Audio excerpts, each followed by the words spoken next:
Cameraman సాయితో Chaitanya from Nellore. ప్రస్తుతం మనం పెంచలకోన అడవుల్లో ఉన్నాం. ఇక్కడ పరిస్థితి, అడవుల్లో చెట్లు ఎప్పుడైనా వంగిపోవడం చూసారా?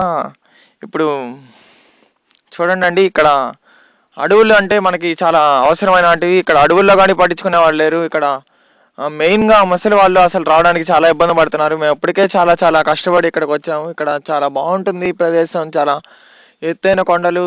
ఇక్కడ చూడండి, లొకేషన్స్ కానీ చాలా బాగున్నాయి.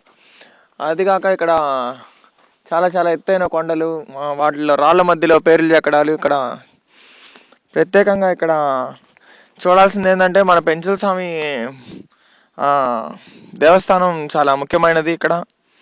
అదిగాక 7 కొండలు ఉంటాయి అక్కడ. చాలా చూసేదానికి చాలా చాలా బాగుంటుంది.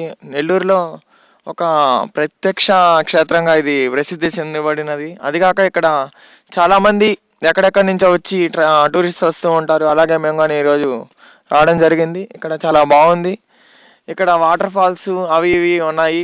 చూసేదానికి చాలా చాలా బాగుంది. ఇక్కడ ఎంతో బాగుంది.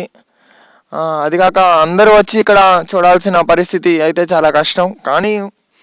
కానీ చూడాలి కాబట్టి, చూడాల్సిన వయసు కాబట్టి ఇంకా చూడాలి. చాలా చాలా బాగుందండి ఇక్కడ. అందరూ వచ్చి ఇక్కడ అలాగే ఈ చెట్టు చూసారంటే ఇక్కడ యూ షేప్లో తిరిగి ఉంది. ఇది చాలా చాలా బాగుంది. కానీ ఇక్కడ పట్టించుకోవట్లేదు ఈ చెట్టుని. ఇక్కడ నడి రోడ్లో వెళ్ళేటప్పుడు చాలా ఇబ్బందిగా ఉంది. అటవీ శాఖ వాళ్ళు ఈ రోడ్ని సక్రమంగా చేయలేదు. అలాగే ఇక్కడ చాలా మెయింటైన్ కానీ చేస్తే పెంచలకోన ఇంకా ఇంకా డెవలప్ అయ్యే ఛాన్సెస్ కానీ ఉన్నాయి. కెమెరామ్యాన్ సాయితో చైతన్య. Thank you Nellore.